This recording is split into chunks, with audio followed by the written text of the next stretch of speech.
একটা সময় ছিল যখন তুমি শুধু আমাকে নিয়ে ভাবতে, আমার কথা চিন্তা করতে, এবং আমি বিশ্বাস করতাম আমাদের অগোছালো গল্পটাও একদিন পূর্ণতা পাবে।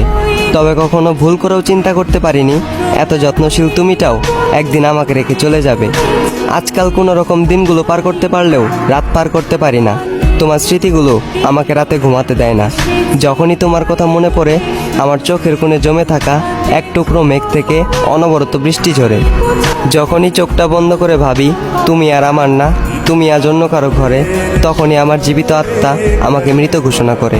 জানি না কি এমন ভুল করেছিলাম, কি এমন করেছিলাম পাপ, যে পাপের কারণে সৃষ্টিকর্তাকে সেজদা দেওয়া কপালটাও আজ এতটাই খারাপ। জীবন যখন মুখে দাঁড়ায়